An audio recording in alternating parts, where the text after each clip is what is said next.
Maaf nih, hujan-hujan harus syuting karena kalau enggak ya kapan lagi, hujan mulu soalnya.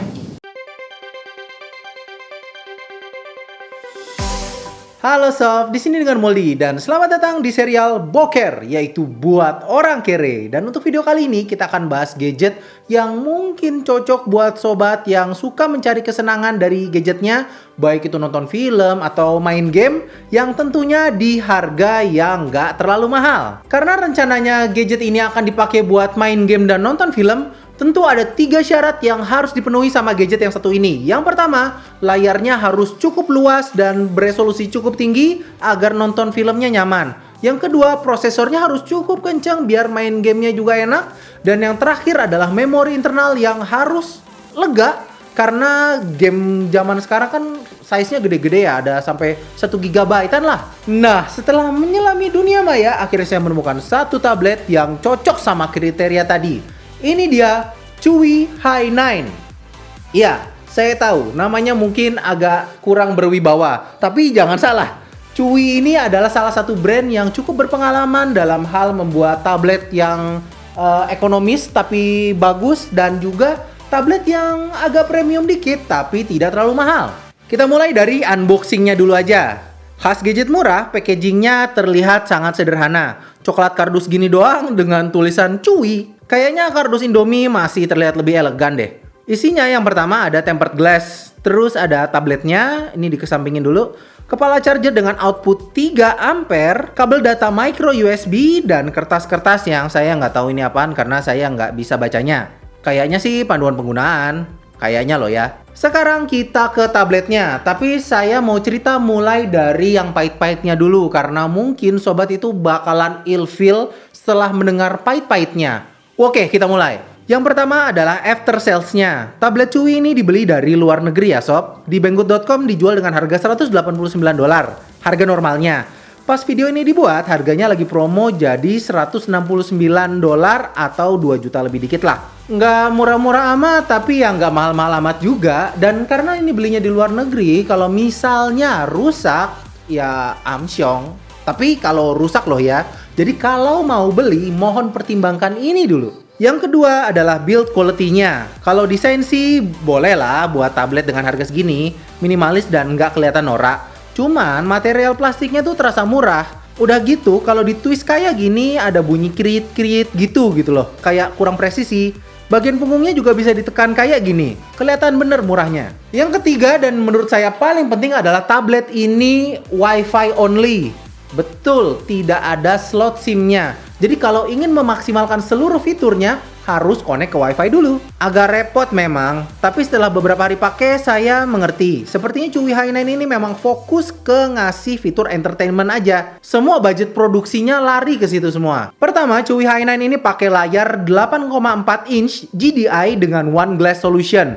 Artinya, antara layar sentuh dan panel layarnya tuh nyaris nggak ada gap. Hal ini akan ngasih efek layar seakan nempel di bagian terluar dan viewing angle yang bagus. Resolusinya juga tinggi, yaitu 2560 x 1600 pixel atau WQXGA. Ya, resolusinya Quad HD lebih dikit karena aspek rasionya agak mengotak gitu, yaitu di 16:10. Layar ini oke banget buat harganya. Resolusinya tinggi, layar lebar yang nggak terlalu lebar, plus viewing angle yang enak, jadi pas banget buat main game Mobile Legends atau buat nonton film. Buat baca e-book juga masih terasa enak karena aspek rasionya yang agak mengotak. Mantap kan? Oh iya, ada satu catatan. Pas pakai tempered glass, nggak tahu kenapa kayak perlu diteken dikit gitu loh kalau mau dipakai tabletnya. Tapi setelah dilepas, responsnya udah nggak ada masalah ya sob. Nah, karena pakai layar beresolusi tinggi, processing powernya tentu harus mumpuni dong. Untungnya lagi, Chuwi Hi9 ini bawa spek yang nggak bisa dibilang ecek-ecek. Prosesor MediaTek 8173, RAM 4GB, dan memori internal 64GB yang masih bisa diekspansi pakai micro SD. Hasil benchmarknya tergolong tinggi, yaitu di angka 90 ribuan. Karena MediaTek 8173 ini walau cuman quad-core, tapi dia terdiri dari 2 cluster. Yang pertama bagian performance pakai dual-core Cortex A72, dan bagian low power consumption-nya pakai dual-core Cortex A53. Jadi, kata siapa MediaTek cupu? Ini main game-game berat masih oke loh. Honkai Impact aja masih jalan. Vainglory juga enak karena di layar besar. Cuman kalau saya mah main Tsubasa aja udah bahagia.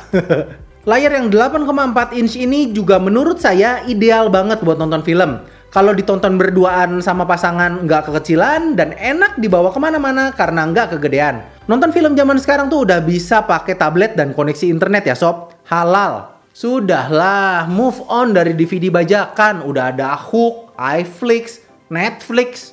Terus, wah banyak deh pokoknya. Google Play Movies. Masih aja pakai bajakan. Ya Allah sob. Tobat, cari yang berkah, yang halal. Oke? Untuk baterainya yang 5000 mAh nggak terlalu spesial sih sebenarnya. Saya pakai nonton film nonstop selama hampir 3 jam dengan brightness maksimal.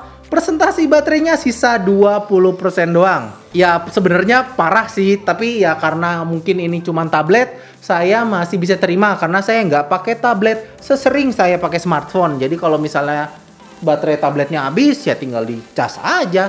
Oh iya, ada satu hal yang lupa kebahas. Tablet ini ada kameranya yang ngasih hasil foto dengan level lebih baik nggak ada aja sekalian. Ya, itu level baru. Hasilnya tuh kayak kalau kentang disuruh ngambil foto. Nah, begitulah hasilnya. Terakhir, sebelum ditutup, tentu sobat bakal nanya gimana sih cara belinya? Harus pakai apakah atau bagaimanakah? Saran saya tolong buka linknya dulu, buka websitenya dulu. Di sana ada pilihan mau bayar pakai PayPal atau pakai kartu kredit atau bahkan debit card. Debit card itu bukan kartu kredit ya sob. Jadi kalau misalnya sobat punya tabungan, bisa dipakai itu kartu tabungannya asalkan ada logo Visa. Atau kalau misalnya membantu ya ada Mastercard-nya juga. Tinggal masukin dan tinggal beli. Kalau saya nih, ini kalau saya ya, saya nggak endorse. Saya pakai kartu yang namanya Genius. Di sana ada fitur virtual card. Jadi berasa lebih aman gitu deh. Jadi kayak ngisi saldo e-money lah gitulah. Kayak e-money terus dipakai buat belanja barang-barang seperti ini. Apakah aman apa enggak ya sejauh ini masih aman sih. Alhamdulillah saya nggak pernah punya masalah sama beli dari luar negeri, kecuali nganternya aja tuh yang cukup lama gitu karena butuh waktu sampai 2 minggu karena saya nggak pakai yang kilat ya, karena yang kilat itu terlalu mahal buat saya. Oh satu lagi buat yang suka nanya pajaknya berapa, jadi sebenarnya di aplikasi itu ada yang namanya kalkulator, apa sih namanya lupa deh, kalkulator bea masuk dan PDRI. Ini buat ngasih estimasi aja ya. Sobat tinggal masukin harganya, terus jenis impornya kiriman pos. Kalau punya NPWP, pilih NPWP dan voila. Harusnya tuh saya kena pajak sekitar 357.000. Cuman yang masih saya belum ngerti adalah kadang tuh saya kena, kadang enggak. Contohnya dulu beli yang PPTV itu kena sekitar 400.000. Terus yang Li Eco itu kena sekitar 800.000 atau 600.000, saya agak lupa. Nah kalau yang ini entah kenapa saya nggak kena. Jadi ya saya sebenarnya nggak begitu ngerti juga sih sama bea cukai ini. Jadi kalau misalnya ada sobat yang ngerti, tolong ditulis di kolom komentar. Intinya sih kalau buat saya, kalau saya disuruh bayar, ya bayar aja udah gitu aja sih gampang. Ya udah sekian aja video boker kali ini. Semoga membantu sobat yang memang lagi cari tablet mungkin buat anaknya atau mungkin buat main game gitu, buat leveling di Mobile Legends saya tahu, tapi kalian kere ya bisa coba pakai tablet ini. Tapi tentunya dengan konsekuensi yang sebelumnya saya sampaikan. Jadi sobat mohon dewasalah sebelum membeli. Jangan setelah membeli saya yang dimarahin karena saya cuma tukang review saja, bukan customer service. Oke, sekian aja. Kalau misalnya sobat suka video kali ini, sobat pencet like. Kalau misalnya nggak suka, ya coba dislike videonya Logan Paul, jangan yang saya. Kasihan sob, saya udah bikin video gini masa dislike juga, ya Allah, kasihan amat sih. Panas lagi nih lampunya, masih di dislike juga. Ya udah, kalau mau dislike silakan. Oke, sekian aja. Kalau misalnya dirasa membantu, tolong share juga. Kali aja ada teman sobat yang butuh juga video kayak begini. Ya udah, segitu aja. Kita ketemu di video selanjutnya. Mau out.